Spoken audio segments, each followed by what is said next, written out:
Na sequência do nosso Além da Notícia, nós continuamos conversando com essas duas professoras agradabilíssimas, a professora Rossana Pavanelli e a professora Raíssa Rossiter. Que nome forte. Obrigada. É o quê? De origem? Irlandesa. Irlandesa. Muito bem. Olha, gente, o tema é economia compartilhada. Eu gostaria de saber das senhoras o seguinte.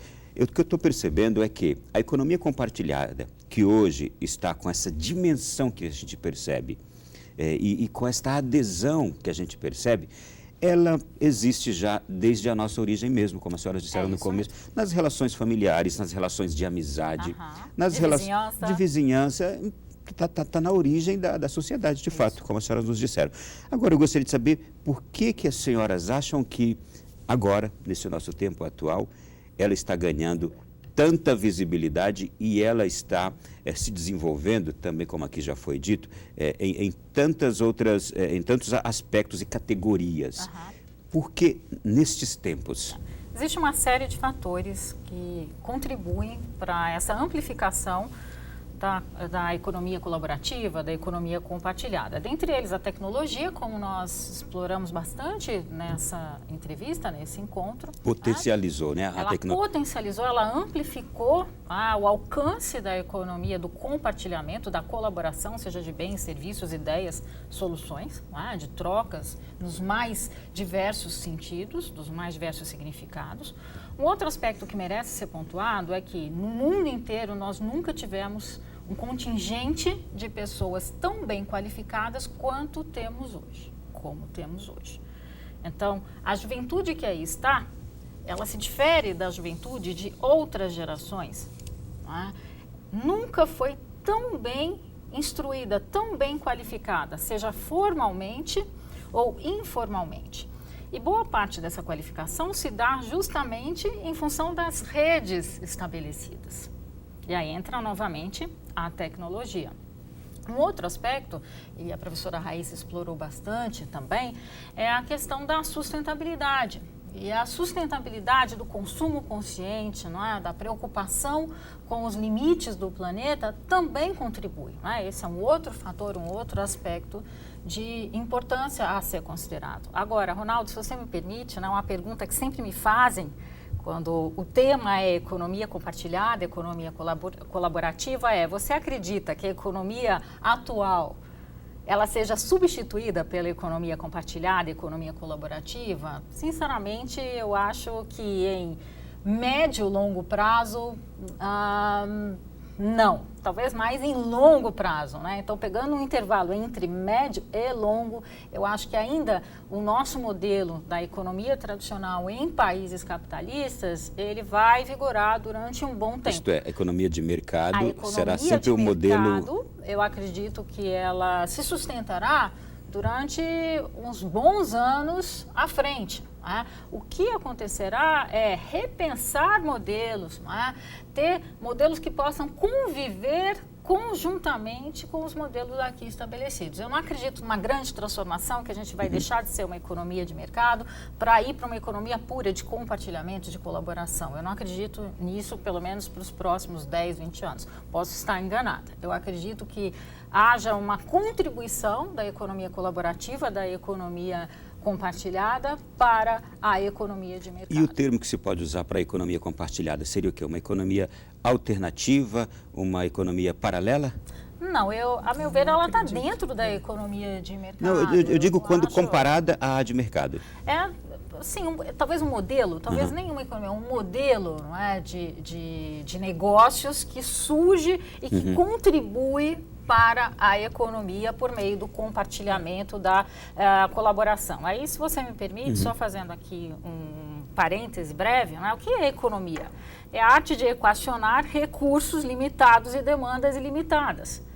Para alguns estudiosos, seria ainda a arte que você tem de prover o bem-estar social a partir dos recursos que se tem naquela sociedade. Então, esses modelos de negócio apoiados no compartilhamento, na colaboração, na criatividade, eles acabam somando a economia aqui estabelecida, Essa é a minha posição a respeito. Em relação a essa colocação da professora Rossana, eu concordo, eu não entendo que uma coisa se colocará em contraponto à outra. Eu entendo que essa tendência tão forte da economia colaborativa, da economia compartilhada, ela vai cada vez mais influir nos negócios tradicionais. Os negócios tradicionais não poderão ignorar mais que esta tendência, esse fenômeno está acontecendo.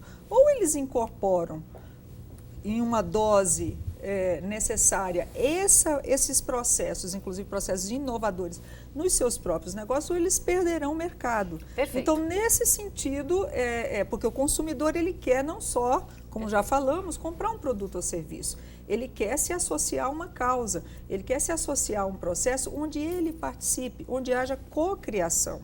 Então, nesse sentido, nós vemos já grandes empreendimentos e até pequenos, mas a gente lembra imediatamente de algumas grandes organizações que já estão praticando isso, estão trazendo o consumidor para dentro do processo, um peer-to-peer.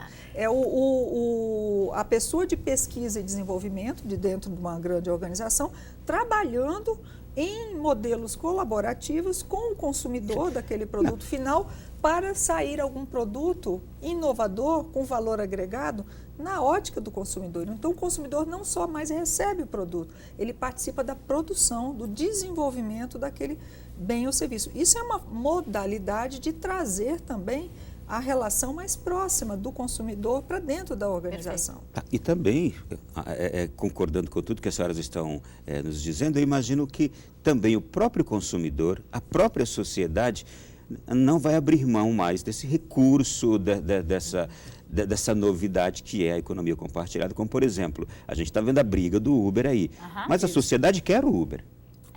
E a sociedade, se você me permite, Ronaldo, a sociedade quer o Uber e a sociedade precisa do modelo Uber. Pouca gente conhece, mas como funciona o modelo Uber? É um modelo em rede, você tem prestadores de serviço que precisam ser pré-qualificados para prestar aquele serviço. Então, ao usar o serviço Uber, você é obrigado a avaliar. E se aquele prestador de serviços tiver uma avaliação abaixo da linha de corte estabelecida, que é altíssima, ficar acima de 9, ele simplesmente é descredenciado. Olha que lindo esse modelo, que deveria e pode ser adaptado a qualquer negócio. Ele protege o valor, ele protege a qualidade, tudo aquilo que o consumidor, que o cliente quer. E ele empodera o cliente. Exatamente. Quem determina se o serviço vai permanecer não é o provedor, é o cliente. Já pensou se nós tivéssemos esse poder com os governos que a gente tem? Mas nós temos. Basta que nós nos exercitemos. É verdade, é uma questão de exercício. É que com o Uber o poder é mais imediato. É verdade. E, Ronaldo, se você ainda me permite, esse tipo de modelo acaba influenciando os modelos tradicionais aqui estabelecidos, como, por exemplo, os táxis. Sim. Muito interessante. Em São Paulo, tem táxis que já estão rodando com dificuldade de perceber, né? Atrás do banco, com água, barrinha de cereal, jornal. Quando que a gente entraria num táxi? E no Rio vai começar agora. Tipo de Rossana, e de terno algum. Isso então, é a uberização. É a uberização. É a concorrência. Acho bem-vinda a concorrência em qualquer formato. Então, esses novos modelos de negócio, eles acabam contribuindo para que os modelos aqui estabelecidos sejam repensados, sejam aprimorados. Isso é bastante positivo para o país e, com certeza, para nós consumidores. Olha, a senhora disseram aqui também, a professora Rossana disse algo aqui que me chamou muito a atenção. Nunca tivemos tantas pessoas qualificadas no mundo como atualmente. Isso quer dizer que nós precisamos ter também uma vida mais qualificada, valores valores são valores, mas valores mais qualificados. Seria possível isso? Se temos mais pessoas qualificadas, isso quer dizer, é possível que o mundo tenha mais qualidade, que a vida tenha mais qualidade, que o ser humano tenha mais qualidades. É isso que a economia compartilhada também ela pode inspirar, não é? Com certeza. Eu, na experiência com jovens na universidade, eu tenho ficado assim encantada de perceber o nível de conhecimento, o nível de preparo e de visão desses jovens, e não só visão no sentido individual, mas visão de senso de coletividade. Então, como eu estava dizendo... A senhora me deixa muito contente com essa notícia, hein? Porque quando a gente também ouve análises da nossa juventude hoje, a gente se preocupa, não é? Eu tenho tido gratas surpresas, né, ao conviver mais de perto neste ano com jovens universitários e perceber que eles têm uma visão de mundo muito maior do que nós imaginamos à distância. Então, trabalhando com ideias de empreendimentos, ideias de empreendedorismo e inovação com esses jovens, eu estava dizendo aqui no nosso bate-papo, no intervalo, que de 5 projetos, 4 se voltam para prestar um serviço que não é somente com uma finalidade lucrativa. E são ideias que visam atender a comunidade, são ideias que visam promover o bem-estar. Por exemplo, nós temos um projeto lá, não vou citar detalhes porque são ideias inéditas que eles estão desenvolvendo, mas de atender a população idosa aqui do Distrito Federal, aproximando pessoas que tenham uma vocação, um talento, um conhecimento e tenham tempo disponível para conviver e transmitir, compartilhar um pouco desse conhecimento com pessoas idosas, né? Então, essa é uma ideia fantástica que vem ao encontro de tudo que nós estamos falando. Uma outra é criar processos e serviços para atender a própria população dos jovens dentro da universidade, pensando no bem-estar deles, o bem-estar físico, no bem-estar emocional, né? Então, prestar algum serviço, eu não vou falar porque senão eu trago aqui todo o ineditismo, eu, né, não posso atrapalhar aí o projeto deles, mas a ideia de prestar um serviço coletivo à comunidade universitária dentro da UNB. Então, eu posso trazer aqui uma conclusão? Sim. A economia compartilhada, ela humaniza as relações. Aquelas relações que estavam se distanciando somente no âmbito mercadológico, elas voltam também àquilo que a sociedade também anseia nos tempos de hoje. A humanização, as relações, o fortalecimento das relações, com o fortalecimento dos valores, com o fortalecimento da relação de confiança, como a senhora citou no começo. Via não colaboração, é isso? né? Sim, Sobretudo via colaboração. É porque parece uma relação mais humana.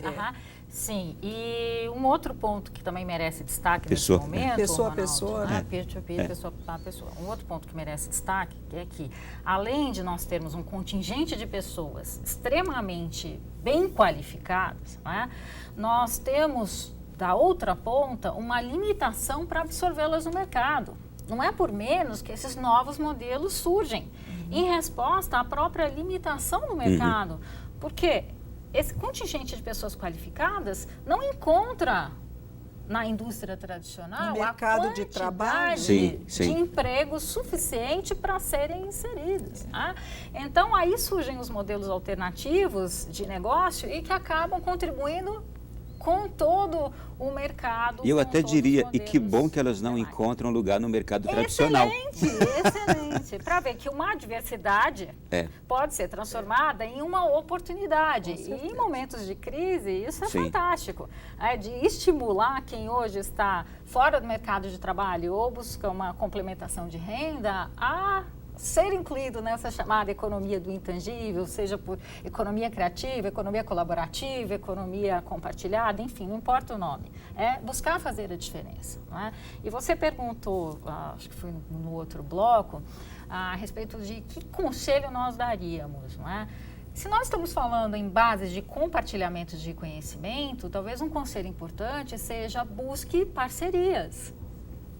Meu pai tinha um ditado muito antigo, mandorinha só não faz verão. E esse ditado eu trago comigo até hoje.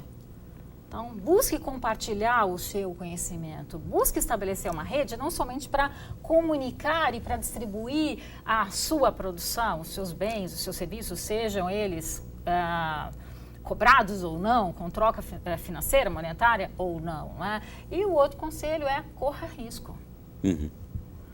Porque o empreendedor brasileiro, ele muitas vezes tem a falsa visão de que ele vai empreender a partir de um planejamento estratégico ou de um projeto, e se ele fizer bem feita essa etapa de planejamento, ele elimina os riscos. Riscos são impossíveis de serem eliminados. Todo mundo imagina que sucesso, e aí eu tenho acompanhado em consultoria e nas aulas de MBA da própria Fundação Getúlio Vargas, o que se espera é que sucesso seja uma curva perfeita, redonda e ascendente. Mas sucesso não é assim, são quedas com altos e baixos. O sucesso passa por várias sessões de fracassos. Várias sessões de fracassos. Nós temos empreendedores brasileiros como Jorge Paulo Lemann. E quando a gente estuda a história dos grandes gênios e empreendedores, eles fracassaram mais que acertaram. Então não tenha medo de fracassar. Né? Levanta, sacode a poeira e siga em frente. Tenha persistência. Eu tenho uma triste notícia para as senhoras. O programa acabou. Pena, E aquilo que a gente pensava que seria grande, 1 hora, já era. Obrigado, fiquei contentíssimo de recebê-las aqui. A gente precisa continuar outro dia, tá? Com certeza. Com certeza, Ronaldo. Muito obrigada. Professora Muito Rossana, obrigada. professora Raíssa, Muito obrigada. prazer grande. Você de casa, eu tenho certeza também que ficou extremamente enriquecido com a nossa temática de hoje. O programa pode ser revisto na internet, já está aparecendo aí na sua tela. Baixe, compartilhe também, compartilhe também este programa. O conhecimento que aqui foi disseminado nesta 1 hora vai fazer muito bem para quem assisti-lo. Deus o abençoe, boa noite, bom sono. Até a próxima semana em mais um Além da Notícia.